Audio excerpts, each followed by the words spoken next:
스마트머니의 선택입니다. 오늘 김종효 애널리스트님 나오셨습니다. 안녕하세요. 안녕하십니까.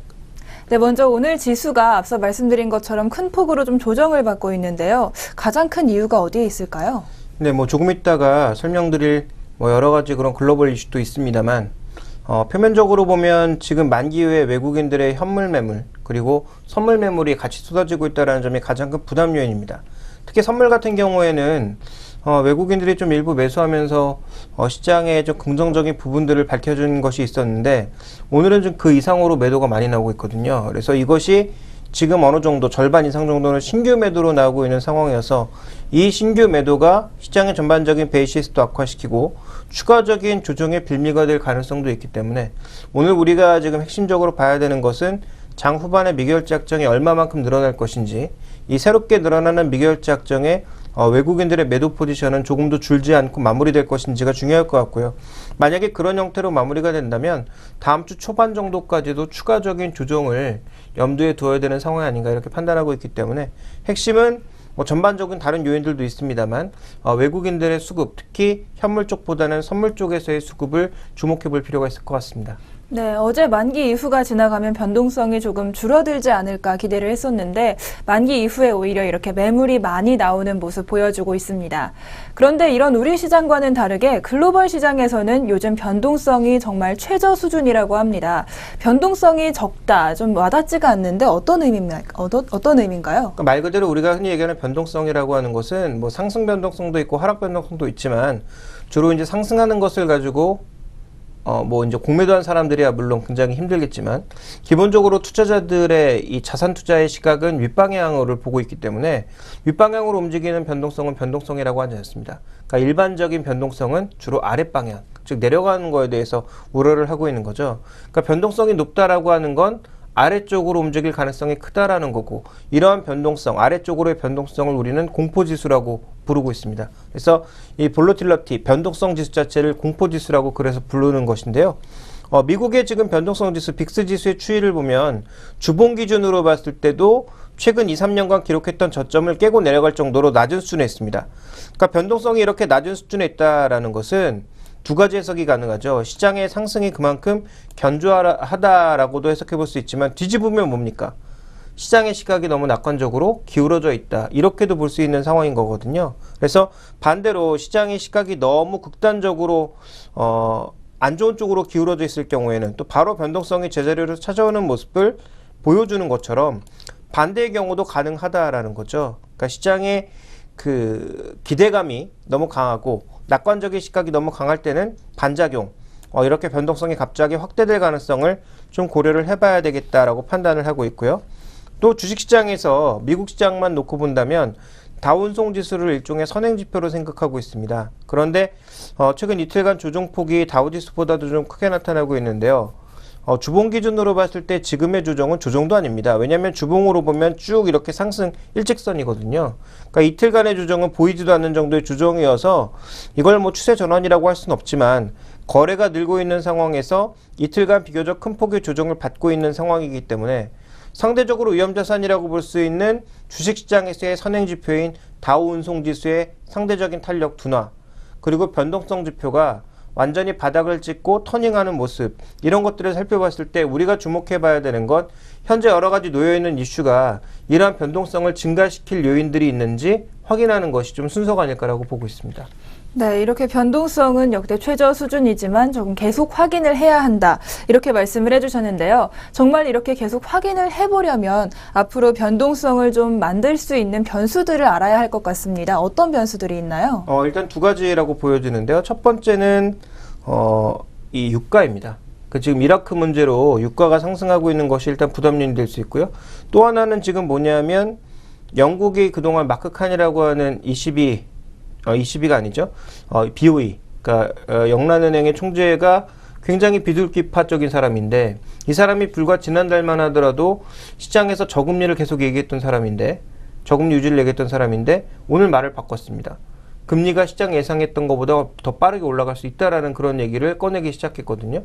그러니까 비둘기파라고 하는 사람이 시각을 이렇게 바꿨다라고 하는 것은 분명히 시장의 변화가 되지 않느냐. 그래서 우리가 그동안 정책, 유동성 이런 것들로 긍정적인 이슈만 생각을 했었고 실제로 유럽 증시나 미국 증시는 그래서 많이 올랐는데 만약에 이런 이슈가 사라진다면 어떻게 될 것인지에 대한 점검 정도가 좀 필요할 것 같은데요. 자, 먼저 서부 텍사스산 중진류를 보시면 오늘 신고점을 쳤습니다. 근데 오늘 신고점 친 게 중요한 게 아니라요. 이 지금 고점 수준이 거의 역대 최고 수준과 크게 차이가 나지 않는다라는 거죠. 110달러 수준이 거의 역대 최고 수준이었는데 지금 한 8달러 정도밖에 차이가 나지 않기 때문에 언제든지 돌파할 가능성이 있다라고 보여지고 있고요. 지금 오르고 있는 것은 서부 텍사스산 중진류만 오르는 게 아니라 브렌트유까지 같이 급등하고 있어서 이 두 개가 모두 사상 최고치를 돌파했을 때 받을 수 있는 물가 충격 이런 것들은 좀 고민이 필요하다라고 보고 있고요. 또 하나 지금 오르고 있는 것은 이 유가만 오르고 있는 것이 아니라 실제로 우리가 사용하는 가솔린 같은 경우에도 미국 시장에서 같이 올라가고 있단 말이죠. 그럼 실제로 생활 물가에는 이런 가솔린 같은 것들, 경유, 가솔린, 뭐 등유 이런 것들이 좀 더 영향을 미친다라는 얘기가 되겠죠. 그래서 최근에 가솔린 가격의 상세가 또 나타나고 있다는 점을 고려해 봤을 때 향후 물가에 받을 수 있는 압력이 충분히 존재하는 가운데 현재 진행되고 있는 지정학적 이슈가 어디까지 번져갈지는 쉽사리 예상할 수 없다라고 보여집니다. 그러니까 누구도 알 수 없기 때문에 물론 이게 장기화되면서 금융시장에 큰 충격을 준다도 누구도 알 수 없는 내용이지만 이게 지금 현재 진행되고 있는 게 외신에서 보도되는 그 행태를 보면 쉽사리 끝날 것 같지 않거든요. 그러니까 이라크 정부 관리가 나와서 하는 얘기 보면 금방 끝날 것 같지만 실제로 외신의 보도를 보면 그렇지 않습니까? 이미 이라크의 3분의 1이 반군으로 넘어갔다는 얘기가 나오고 있고요. 그리고 지금 바로 바그다드 앞까지 밀고 온 상황이어서 바그다드까지 반군이 곧 밀고 온다. 그럼 미국이나 서방 세력의 지원이 없을 경우에는 이라크가 쉽사리 다시 한번 그 혼란의 국면으로 그리고 지금 또 진행되고 있는 이 추이가 뭐냐면 이 이슬람교의 아주 오래된 갈등이죠. 시아파와 수니파의 그런 갈등으로 좀 번지는 듯한 분위기가 나타나고 있거든요. 그러면 수니파, 시아파로 갈려서 아랍 전체적인 분위기가 또 누구는 지원하고 누구는 지원해주지 않고 이런 식으로 갈릴 수가 있기 때문에 이런 갈등의 분쟁의 소지는 언제든지 있다라는 거죠. 그러니까 뭐 미리 걱정할 필요는 없지만 이에 대한 대비도 충분히 해야 된다라고 저는 생각을 하고 있고요. 그 다음에 우리가 또 하나 이제 생각해 봐야 되는 건 뭐냐면 유가의 올해 전망이 어떻게 되느냐. 지금 주요 그 국제기구들의 예측은 올해 유가가 하향 안정화된다였습니다. 그리고 하반기부터 하향 안정화된다 했거든요. 준비된 그림을 보시면 지금 ELA 같은 경우에는 유가가 계속 내려간다라는 쪽에 무게를 뒀었는데 이 예고가 무색하게 지금 올라가면서 전고점 수준을 지금 깨려고 하고 있는 상황 아니겠습니까? 다른 기관도 예측이 적어도 4분기에는 유가가 내린다라는 쪽이었는데 이런 예측이 무색하게 지금 올라가고 있는 상황이어서 이게 만약에 틀렸을 경우 어떡하냐는 거죠. 그 향후 물가에 있어서 핵심은 뭐냐면 물가가 안정을 찾을 것이기 때문에 우리가 공격적인 여러 가지 그 통화 완화 대책이 가능하되었는데 그때 말씀드렸지만 교통비가 미국 물가에서 차지하는 비중이 한 17%에서 18% 정도 비중되거든요. 적지 않은 비중입니다. 그래서 유가 상승에 따라서 가솔린 가격이 올라가 버리면 이와 관련된 부담이 나타날 수 있다는 거고요. 그 다음에 지금 이 유가에 투자하고 있는 선물 투자자들의 흐름을 살펴봤을 때 투기적인 포지션, 비상업적 포지션이 역대 최고치 정도까지 올라와서 안 빠지고 버티고 있다는 거죠. 그러니까 추가적인 유가 상승을 염두에 둔 공격적인 투자자가 아직까지 많이 존재하고 있다는 관점에서 또 신고점까지 발생하고 있는 현재 관점에서는 분명히 뭔가 부담스러운 요인들이 있다. 이렇게 좀 봐야 될 것 같습니다. 그래서 이런 유가의 상승이 지속될지 여부와 현재 유가의 상승을 촉발하고 있는 지정학적 이슈, 그것도 중동에 가장 민감한 걸프만 지역의 지정학적 이슈가 과거처럼 쉽사리 사라질 것인지 확인해 볼 필요는 있을 것 같고요. 그 다음에 또 하나가 이제 영국의 금리 문제인데 아까 조금 전에 언급드렸던 것처럼 마크 카니 BOE 총재가 금리가 예상보다 빠르게 올라갈 수 있다라는 얘기가 하면서 파운드화가 오늘 다시 강세를 보였거든요. 그러니까 파운드화가 역대 최고치가 얼마 전에 기록했던 1.70 정도 라인, 달러와 비교해 봤을 때 이 정도 라인인데 추가적으로 강세를 보일 수 있다라는 거죠. 파운드화가 가장 먼저 금리를 올리는 그 통화가 되게 되면 유로 쪽 자금도 들어오고 미국 쪽 자금도 들어오면서 상대적으로 유로의 약세 그 다음에 달러의 약세를 불러일으키면서 파운드화 쪽으로 돈이 몰릴 가능성도 배제할 수 없다라는 겁니다. 왜냐하면 실제로 이 선진국 자금들은 약간의 금리 변화에도 굉장히 민감하고 상대적으로 선진국이 더 안전하다라고 생각을 하고 있기 때문에 이와 관련된 흐름이 나타날 가능성을 배제할 수 없다라는 거죠. 그래서 이런 정책 변화가 다른 나라에도 자극을 줄 가능성, 거기다가 최근에 신용도로 생각하지 않은 굉장히 공격적인 위험 자산의 투자가 나타나고 있는 상황 속에서 금리 정책의 변화는 좀 큰 변화를 가져올 수 있다는 점을 주목해 보실 필요가 있겠고요. 최근에 이렇게 마크 카니가 공격적인 경기 부양책을 쓰다 보니까 부동산 가격의 상승과 함께 후치백 지수 같은 경우에는 5년 내 최고치를 기록하고 있습니다. 그러니까 지난 경제 충격 이후에 가장 높은 수준을 기록하고 있거든요. 준비된 그림을 보시면 지금 5년 내 최고치에서 거의 정체되어 있는 상황인데 만약에 금리 정책이 바뀌거나 바뀐다는 확신이 생기게 되면 이 흐름도 이제 바뀔 수가 있다라는 거죠.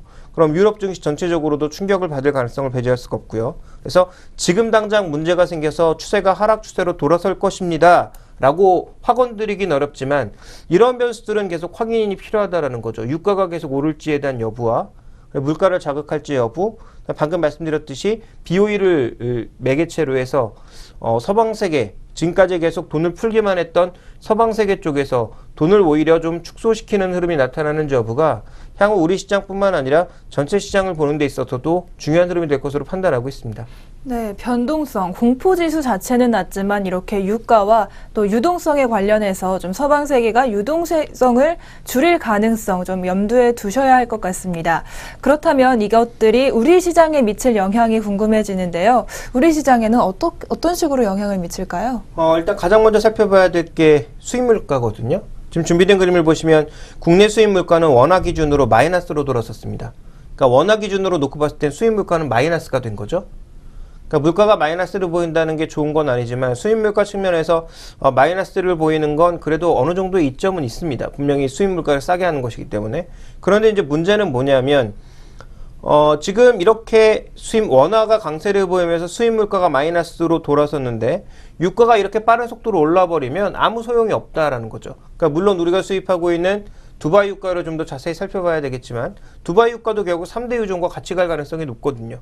그다음에 나머지 두 가지 유종이 모두 오르는데 두바이만 안 오를 수는 없으니까 그와 같은 부담을 생각해 본다면 이번 달 들어서 그러니까 5월 달 들어서 지금 마이너스로 전된 수입 물가가 바로 플러스로 돌아설 수 있다라는 거죠. 완만한 상태의 물가 상승이라면 뭐 이것은 괜찮겠지만 만약에 지금 경제 성장이 전반적으로 침체되어 있는 가운데 물가가 빠른 속도로 올라버리면 이것도 부담 요인이 될 수 있거든요. 그런 측면에서 시장 전체 리스크로 확대될지 아니면 개별 종목 혹은 개별 업종만 압박을 받는 형태. 예를 들어서 유가가 올라가면 조금 불리한 대표적인 업종들, 뭐 항공주라든지 아니면 상대적으로 지금 뭐 비중은 작지만 유가를 계속 석유를 수입할 수밖에 없는 뭐 가스공사나 아니면 한국전력 뭐 이런 쪽이 타격을 받는 것인지에 대한 확인이 좀 필요할 것 같고요. 그러니까 여기서 얘기 핵심 뭐냐면 이게 시장 전체 리스크로 확대되느냐 개별 종목 리스크로 끝날 거냐 정도를 참고해 보실 필요가 있겠고요. 그 다음에 또 하나 이제 특징은 뭐냐면 최근에 이렇게 위험 자산들이 강세를 보이면서 호주 달러가 강세를 나타내고 있습니다. 준비된 그림을 보시면 완연하게 지금 두 번의 바닥을 그리고 추세를 좀 돌리려고 하는 그런 시도가 차트상에서는 분명히 나타나고 있는데요. 일정 부분 저항에 닿아 있지만 만약에 이 저항도 뚫고 원자재 가격의 상승과 함께 호주 달러의 지속적인 강세가 나타난다면 이것은 그렇다면 소재주에는 어떤 영향을 미칠 건가? 그러니까 전체 시장으로 놓고 보게 되면 현재 제시드렸던 리스크들이 시장 리스크냐 종목 리스크냐의 판단. 두 번째는 업종별 접근을 살펴봤을 때 우리 시장은 그동안 IT에만 쏠리는 시장의 접근이 아주 강하게 나타나는 모습이었는데 이제는 IT에서 조금 벗어나서 화학주라든지 소재주라든지 이런 종목군들로 매개를 좀 확산시킬 수 있는 그런 분위기가 연출될지 이 두 가지 포인트가 향후 전략의 핵심이 아닌가라고 보고 있습니다. 네, 지금까지 글로벌 이슈와 관련해서 우리 시장에 미칠 영향까지 살펴봤습니다. 다음 이슈로는 중국의 화장품 업종 관련 이슈가 준비되어 있습니다. 잠시 후에 돌아오도록 하겠습니다.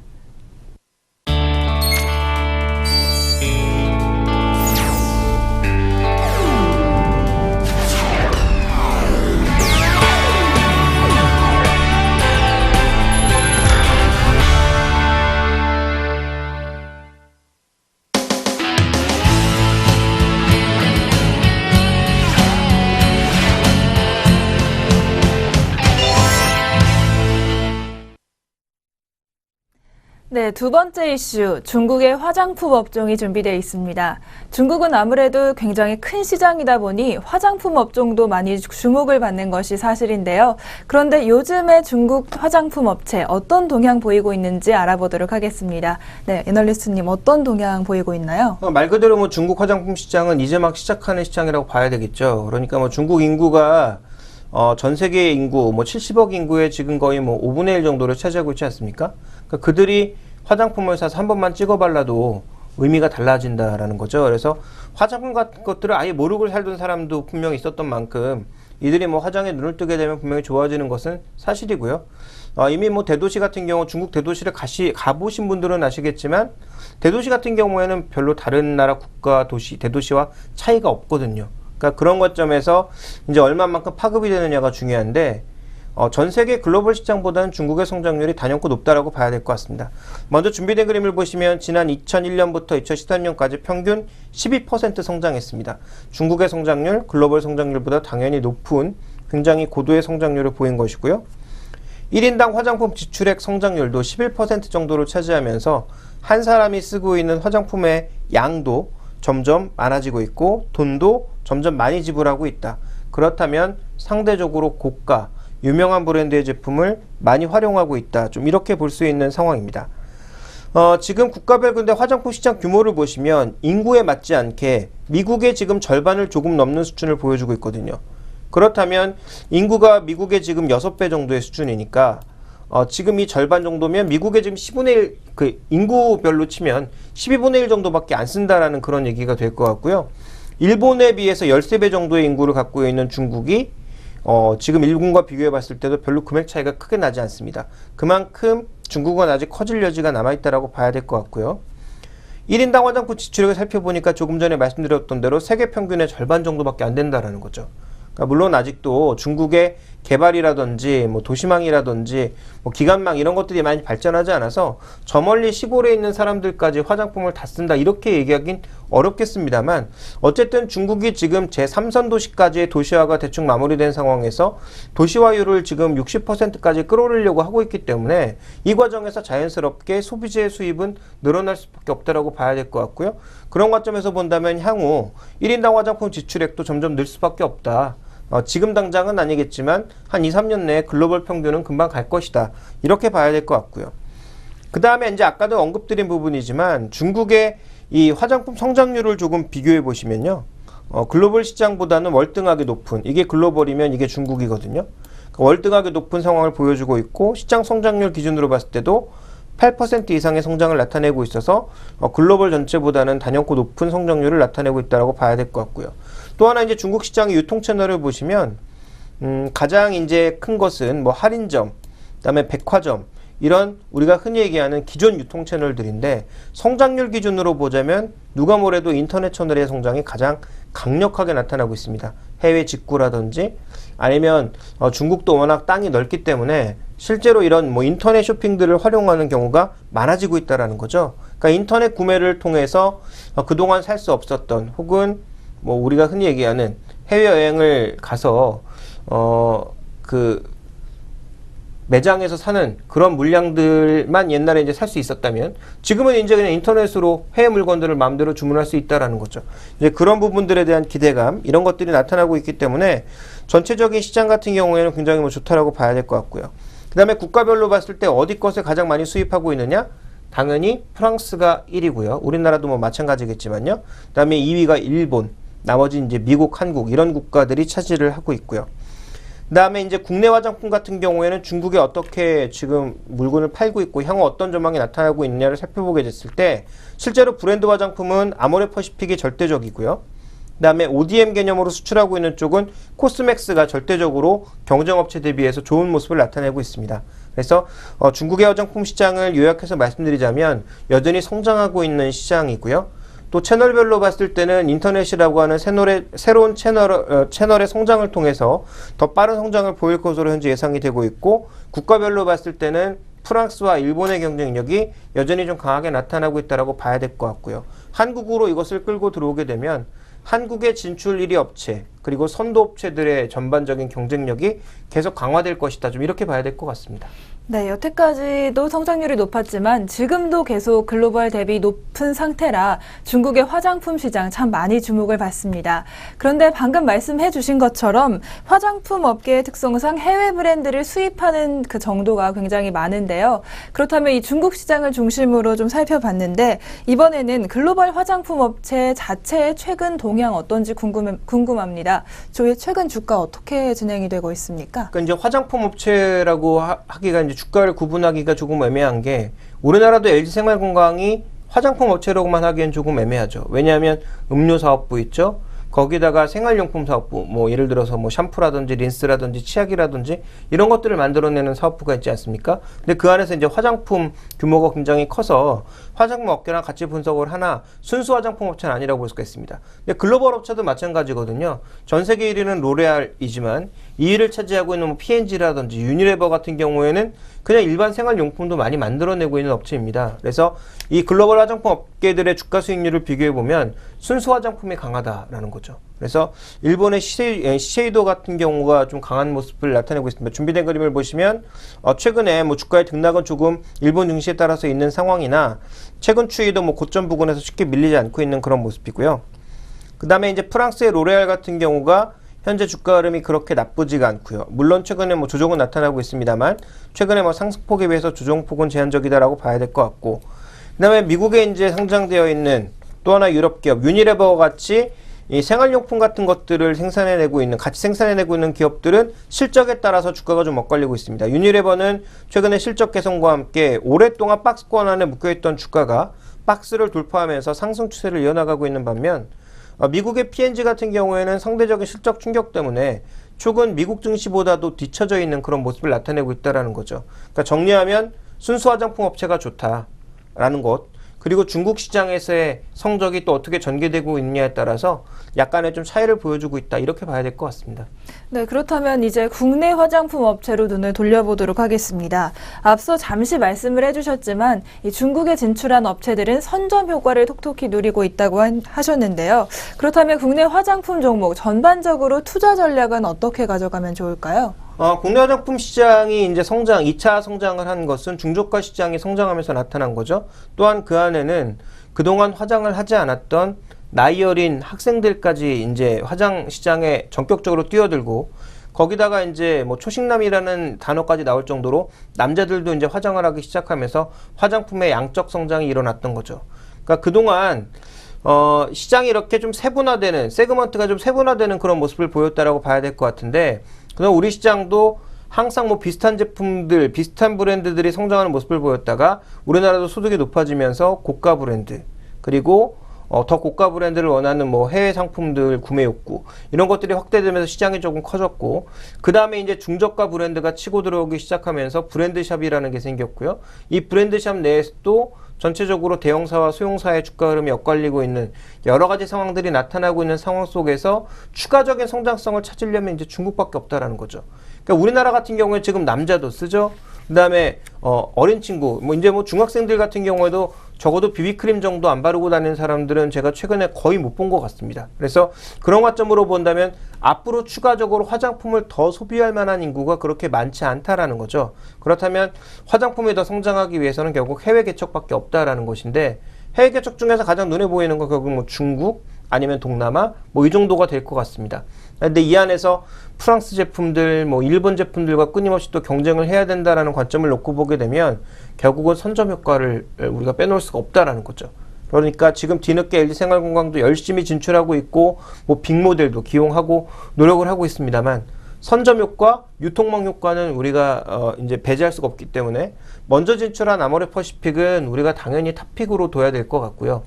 그 다음 우리가 또 하나 살펴봐야 될 게 ODM 형태로 진출하고 있는 곳 중에서는 중국의 공장을 얼마나 효율적으로 돌리고 있고, 또 중국뿐만 아니라 다른 지역의 공장이 얼마나 잘 돌아가느냐, 생산량이 얼마나 늘어날 것이냐가 굉장히 중요한데요. 뭐 다 아시겠지만 한국 콜마도 열심히 하고 있는데 지금 코스맥스 같은 경우에는 중국의 공장이 이제 넓어지고 있는 상황이고, 인도네시아, 미국 공장까지 확대되고 있는 모습이어서 이와 관련된 수혜가 예상되고 있는 상황입니다. 그러다 보니까 이 두 종목이 굉장히 밸류에이션이 높아요. 그러니까 전략적으로 보면 어떻게 해야 되겠습니까? 좋은 종목이니까 가져가야 되고 현재 구간에서도 보유해야 되는 종목은 맞는데 밸류에이션 논란이 실적 발표 때마다만 나올 가능성 높아요. 그렇게 본다면 계속 가져가기만 하는 전략은 제가 보기엔 맞지 않을 것 같고요. 실적 발표 구간이라든지 어떤 뭐 주요 이슈가 맞부딪히는 그런 구간에서는 어느 정도의 트레이딩, 즉 비중 조절을 병행해 나가는 전략이 좀 유리하지 않을까라고 보고 있습니다.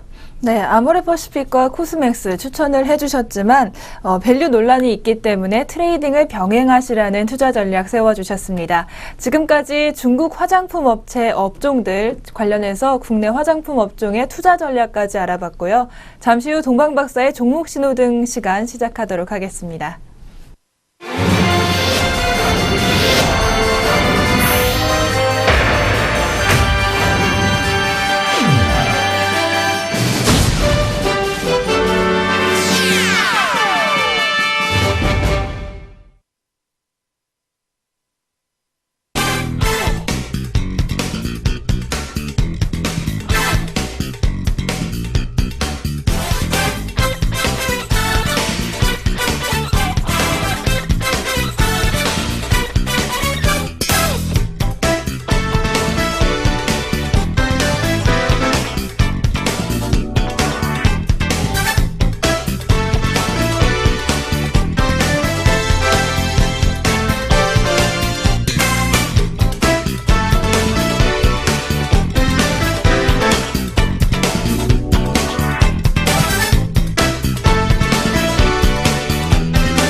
동방박사의 종목 신호등 시간입니다. 리치맵 홈페이지에 여러분들의 종목 고민 올려주시면요. 동방박사 최병훈 전문가님께서 종목 상담과 함께 종목의 신호등을 켜주실 겁니다.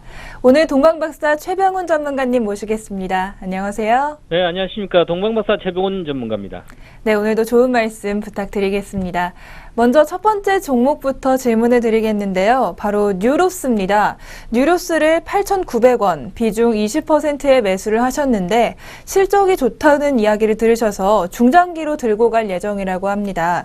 매매 전략을 알려주시면 감사하겠습니다. 이렇게 올려주셨습니다. 뉴로스 어떻게 보시나요? 네, 지난번에 한번 종목 신호등에도 한번 진단해드렸었는데요. 이 종목은 중장기로 실적이 좋아지기 때문에 특히 내년에 터보차저 쪽의 실적이 좋아지기 때문에 확실하게 좋은 종목입니다. 중장기로. 그래서 주가가 잘 올라가고 있습니다. 지금 현재. 그래서 이 회사가 특히 좋은 측면은 이제 항공 터보 엔진 쪽에 전문 기술을 갖고 있는 터보 기기 전문 업체죠. 근데 지금 매출은 주로 중국이나 해서 오폐수 처리용 터보 블로어를 매출을 90% 정도 하고 있습니다. 그래서 그렇지만 이제 국내 중소형 터보 기기 관련 기술을 독보적으로 갖고 있기 때문에 아주 구조적으로 성장할 수 있는 그런 좋은 종목이죠. 그래서 지금 주가가 이렇게 급등하고 장은 코스닥이 많이 빠졌는데 이 종목은 2월부터 계속 올라가죠. 월봉적으로 보면 계속 드디어 이제 매물권대에 와 있습니다. 그래서 전반적으로 이제 실적도 좋고 주가도 잘 올라오고 있어서 이제 어떻게 매매를 해야 될지 그에 대해서 한번 알아보도록 하겠습니다. 그래서 그 전에 이제 실적에 대한 어떤 모멘텀 한번 보게 되면 투자 포인트에서 보시면 결국은 지금 현재는 오폐수 처리용의 어떤 터보 블로어 매출이 크지만 내년부터는 이제 터보 차저 이 핵심 기술을 보유하고 이 터보 차저 쪽에서 실적이 본격화되기 때문에 내년엔 특히 더 성장한다 이렇게 보고요. 올해는 예상 실적을 보게 되면 뭐 매출액이 한 작년보다 20% 정도 증가되고 그 다음에 영업이익도 한 40% 이상 증가될 걸로 보입니다. 그래서 PER 밴드는 현재 한 11배 정도 되거든요. 근데 영업 마진이 한 16% 정도로 성장주에 속합니다. 그래서 아주 좋은 구조고요. 그래서 일단은 이제 한번 목표가를 잡아드리겠습니다. 수익 중이기 때문에 어디서 팔아야 될지 이제 오늘 지금 4일째 급등하고 있기 때문에요. 어느 정도 1,500원 정도 찍었죠. 그래서 지난번에 제가 잡아드린 목표가가 11,500원 정도였습니다. 11,500원인데요. 그래서 어느 정도 지금 1,500원 찍고 있어서 다음 주 초반에 아마 여기 매물대 오기 때문에 다음 주 초반에 11,500원 정도 내외 여기서 11,500원 정도 11,500원 정도 내외에서 매도를 좀 하면 되지 않을까 그렇게 보이고요. 물론 뭐 계속 좀 이익 상태에 들고 가신다면 단기적으로 보면 9,500원 정도입니다. 그래서 9,500원 정도를 지지를 해주면 된다. 그래서 9,500원 지지선을 보고 좀 목표가에 가면 비중을 줄인다 이렇게 말씀을 드리겠습니다. 네, 핵심 기술을 보유한 좋은 종목이라고 말씀을 해주셨는데 그렇다면 뉴로스의 종목 신호등은 어떤 불인가요? 네, 초록 신호등 켜드리고요. 다음 주에 아마 주황색으로 바뀔 것 같습니다. 현재는 초록 신호등입니다. 네, 다음 주 예상까지 해주시면서 일단은 초록불 켜주셨습니다. 네, 그렇다면 다음 종목 알아보도록 하겠습니다. 삼천리 자전거, 네, 자전거주인데요. 삼천리 자전거를 18,500원에 30% 매수한 이후 지속적으로 보유 중이라고 하십니다. 이제 이익을 실현할 타이밍인가 고민을 하고 계신다고 하는데 어떤 전략이 좋을까요? 네, 제가 리치맵 처음으로 5월 13일 무료 공개 방송할 때 추천해드린 18,500 아마 사신 것 같습니다. 그래서 지금까지 들고 안에 잘 가지고 계신 것 같고요. 그래서 지난번에 제가 여기서 추천을 해드렸는데 지금 올라가고 있죠. 그래서 특히 뭐 요즘엔 실적도 좋고 산업이 성장하고 그 다음에 기관이나 큰 손들 매수가 있는 종목들은 쭉 올라갈 수가 있습니다. 그래서 일단 오늘은 이제 위로 치고 있는데요. 그래서 모습이 괜찮죠. 장은 안 좋은데도 오늘은 특히 거래소는 급락을 했지만 이렇게 정전 불안으로 코스닥은 플러스 나고 코스닥이 바닥에서 턴하고 있습니다. 기술적 반등을 그런 상태에서 같이 올라가고 있어서 좋은 모습입니다. 그러면 결국은 이 삼천리 자전거는 산업이 어떻게 되는지 한번 투자 포인트를 간략히 한번 짚어드리면 자전거 산업은 성장 성향이 계속 있습니다. 국내 자전거 보급률이 한 26%인데 일본 67%고요. 유럽은 한 85% 정도 됩니다. 그러면 선진국 대비 현격히 낮기 때문에 산업의 성장 가능성 충분히 있다. 그리고 정책적으로 2020년까지 한 2117km를 자전거도를 설치한다는 정책이 있죠. 그래서 성장성이 있다.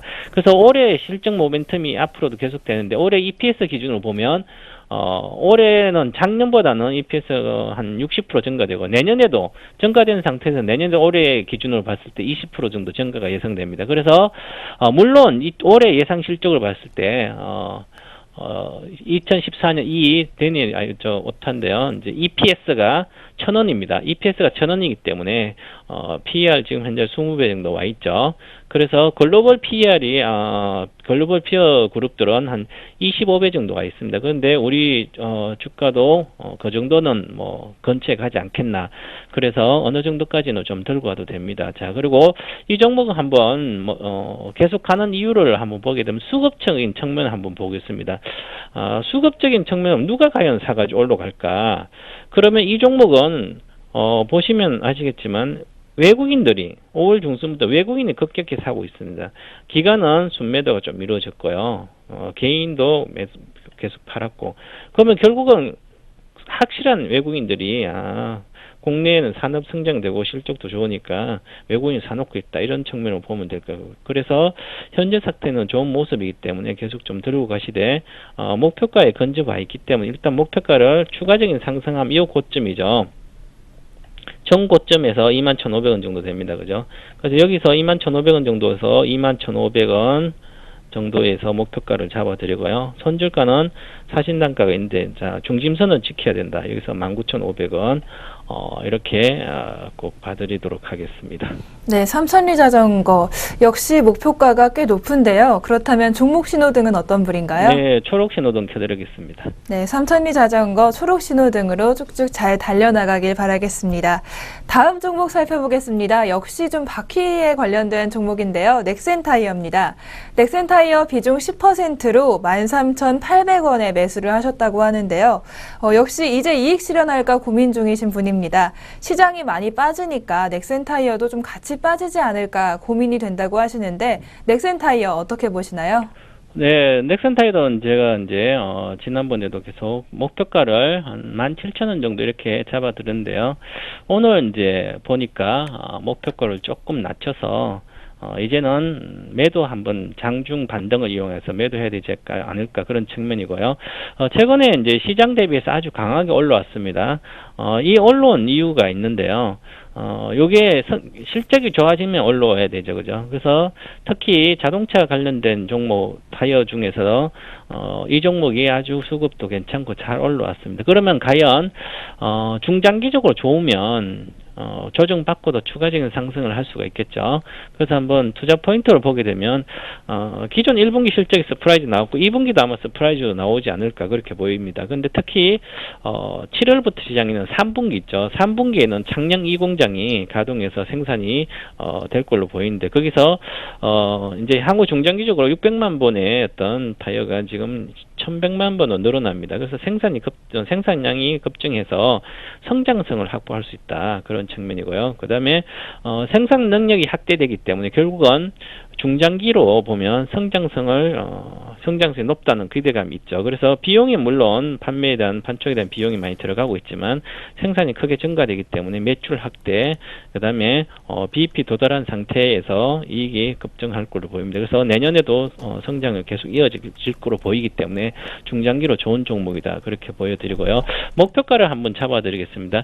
최근에 계속 이렇게 꾸준히 올라온 이유는 기술적으로 보시면 한 수급을 보겠습니다. 넥센타이어 수급에서는 꾸준히 외국인이 계속 지속적으로 샀죠. 이렇게 빨간색이 계속 사는 거죠. 근데 기관들은 별로 안 팔았습니다. 금융투자 증권사 쪽에서 이렇게 산업의 타이어 업종에 좀 긍정적으로 보면서 산 게 있고요. 그러고 보면 결국은 차트로 수급의 누적 순매수 차트로 보게 되면 자 5월달 들어서부터는 외국인이 급증하게 계속 사고 있습니다. 빨간색 그래프죠. 계속 사고 있고요. 그 다음에 기관은 팔지 않으니까 개인이 판 것을 외국인한테 다 갔죠. 이렇게. 그래서 수급 상태가 좋은 상태이기 때문에 빠지더라도 급락하지 않는 그런 종목입니다. 급락하지 않는다는 얘기는 등락을 여기서 한다는 얘기죠. 그래서 주봉도 보면 매물대 진입돼 있고요. 월봉도 보면 목표가 왔습니다. 그래서 월봉의 목표가가 지금 제가 동영상에서 기법에 보시면 월봉으로 목표가는 16,300원이죠. 그래서 오늘 16,400원까지 왔는데 다음 주 반등을 이용해서 한번 팔자. 그래서 목표가를 16,500원 정도 잡아드리겠습니다. 그리고 손절가는 이제 15,500원 정도 유지를 해줘야 된다. 그래서 15,500원으로 손절가를 잡아드리도록 하겠습니다. 네, 목표가와 손절가 이렇게 잡아주셨는데 넥센타이어의 종목 신호등은 어떤 불인가요? 네, 주황불을 켜드리고요. 이제 신호가 바뀌고 있다. 그래서 매도로 바뀌고 있다. 이렇게 말씀드리겠습니다. 네, 이제는 매도를 좀 고민해야 할 시간이다. 이렇게 말씀을 해주셨습니다. 네, 오늘 좋은 말씀 고맙습니다. 네, 감사합니다. 네, 지금까지 동방박사 최병훈 전문가님과 함께한 종목 신호등 시간이었습니다.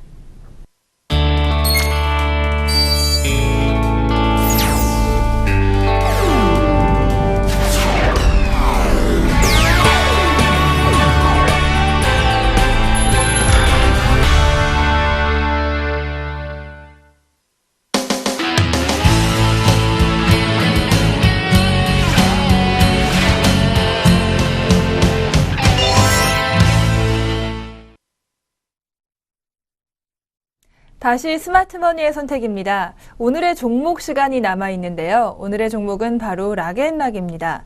락앤락이 최근 국내 생산 라인을 중단한다고 발표를 해서 주가도 많이 흔들리고 있죠. 이 이슈 자세히 살펴보도록 하겠습니다. 네, 애널리스트님, 국내 생산 라인 중단 어떻게 바라보면 좋을까요? 그 락앤락이 그렇지 않아도 지금 신저가였는데 이 이슈가 나오면서 더 또 한 단계 떨어지고 있거든요. 근데 우리가 지금 이런 시장에서 생각해 봐야 될 게 뭐냐면 시장이 이렇게 어렵다 보면 개인 투자자들의 심리가 두 가지로 나뉩니다. 그러니까 기본적으로 자기가 갖고 있는 종목이 잘 가고 있으면 모르겠는데 잘 안 가면 어차피 이왕 이렇게 된 거 한 종목에 모두 다 속칭 얘기하는 몰빵을 해서 수익률 한번 크게 올려볼까라는 생각을 하시는 분들이 많아지게 되고요. 또 하나는 기존에 이제 상승 추세에 계속 가고 있는 종목이 시장이 이렇게 흔들리게 되면 이거 언제 팔아야 되나 이 두 가지 생각이 굉장히 골몰하게 되거든요. 근데 대표적으로 이렇게 락앤락처럼 많이 빠진 종목 같은 경우에 반등하게 되면 오히려 시장이 밀리는 구간에서 견조하게 버텨주지 않을까 이런 생각을 좀 하게 되는데요. 먼저 답부터 드리자면 이 종목이 반등할 가능성은 뭐 어떤 종목에도 100%라는 게 없기 때문에 뭐 절대 안 오릅니다 이렇게 말씀드릴 수는 없지만 제 기준에서 보면 오를 가능성이 그렇게 높지는 않다라고 봐야 될 것 같고요. 또 방금 질문해 주신 그 이슈, 지금 현재 나왔던 생산 라인 중단 이슈는 오히려 역으로 빠지는 게 좀 이상하다 싶을 정도로 별거 아닌 이슈입니다. 왜냐하면 말 그대로 생산 라인을 이동하는 거에 불과하거든요. 왜냐하면 한국에서 만들면 만들수록 손해거든요. 왜냐하면 해외에서 만들면 더 낮은 가격에 물론 뭐 그 수입 비용도 있고 물류 비용도 있겠지만 그 비용으로 그 만들어내는 게 더 비용이 싸기 때문에 국내 생산 라인은 줄일 수밖에 없는 거고요. 이미 그리고 국내 생산 라인은 2010년, 2011년부터 많이 줄여왔습니다. 그래서 구조조 정도 할 만큼 했고요.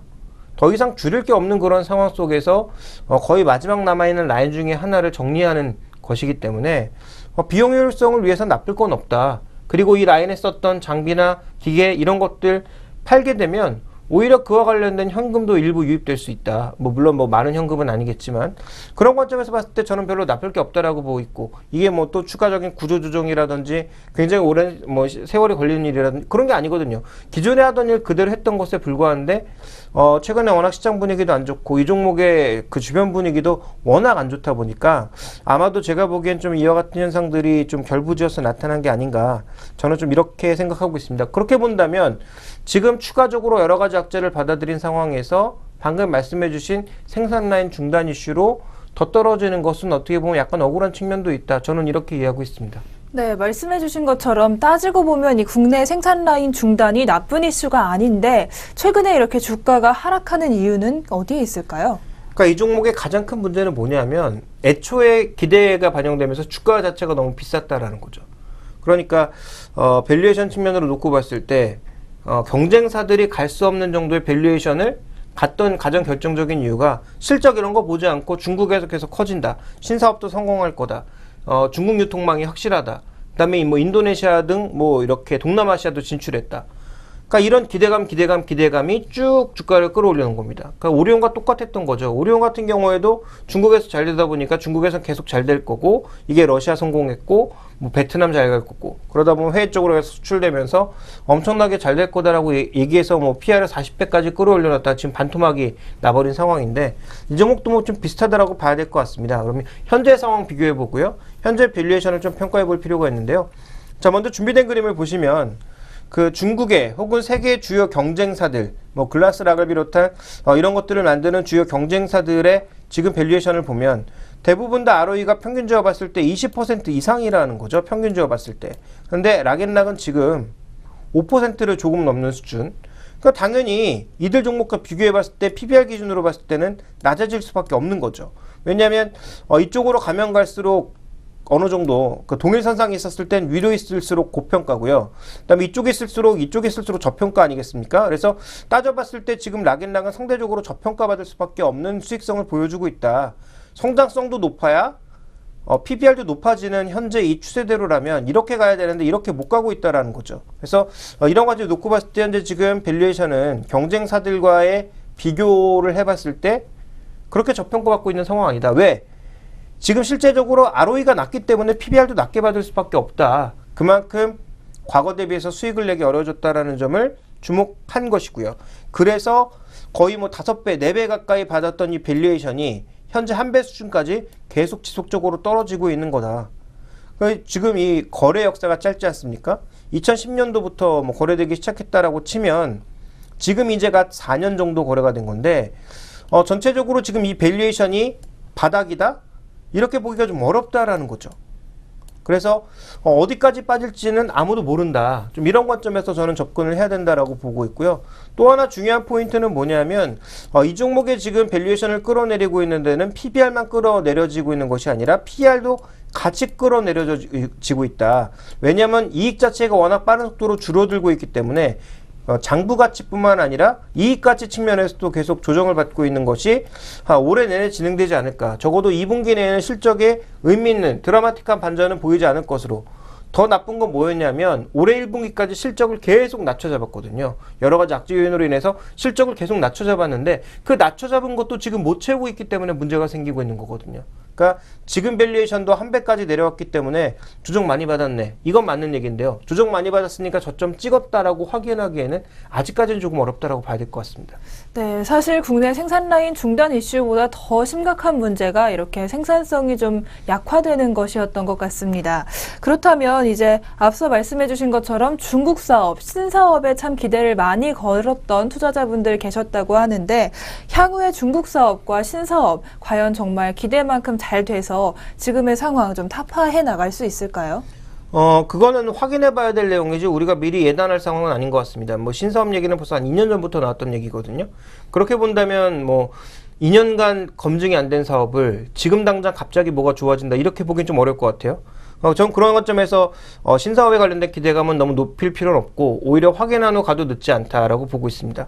중국에서 성장성만 확인된다면 PBR 기준으로 한 2.5배, 뭐 PR 기준으로 한 20배 정도는 언제든지 다시 금방 갈 수 있기 때문에 우리가 누릴 수 있는 수익률은 확인만 된다면 충분히 있다는 얘기가 되겠죠. 그래서 저는 확인도 하지 않고 조정 많이 받았다는 이유로 살 필요는 없다라는 것이 기본적인 전략의 핵심이고요. 그리고 신사업이 중국의 유아용품인데 이쪽도 굉장히 경쟁이 치열한 시장이고요. 그리고 최근에 중국도 로컬 업체들을 살리기 위한 노력들, 그러니까 아예 글로벌 업체의 시장 장악력이 충분한 그런 업체들 같은 경우에는 중국도 뭐 쉽게 이렇게 건드릴 수가 없습니다. 왜냐하면 그들 업체가 들어와서 하고 있는 고용의 형태라든지 이런 것들이 뭐 워낙 로컬 업체와 차이가 많이 나니까 쉽게 건들지 못하지만 중소업체들이나 영세업체들 같은 경우에는 조금 얘기가 다르거든요. 그러니까 그들 업체를 지키기 위한 그런 노력, 중국의 로컬 업체를 살리기 위한 여러 가지 노력들이라든지 최근에 로컬 업체 자체의 성장을 조금 고려해 본다면 유아용품 시장의 성장 가능성 저는 그렇게 높게 보고 있진 않고요.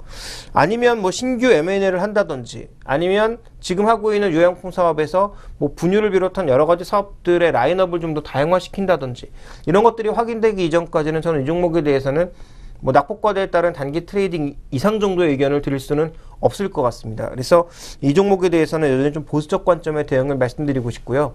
최소한 기관이 되었든 외국인이 되었든 강력하게 매수하면서 추세를 되돌리는 것 정도라도 확인이 되어야 단기 매수가 가능하다라고 보고 있기 때문에 아직까지 이 종목에 대해서는 조금 보수적 관점의 접근을 말씀드리겠습니다. 네, 사업이 정말 잘 되는 것이 확인이 되거나 아니면 뭐 외국인이나 기관이 수급적으로 좀 전기를 되돌릴 만한 행동을 해주거나 이런 것들을 꼭 확인하시고 들어가셔야 할 것 같습니다. 네, 지금까지 스마트머니의 선택 수고 많으셨습니다. 네, 지금까지 김종유 애널리스트와 함께한 스마트머니의 선택이었습니다.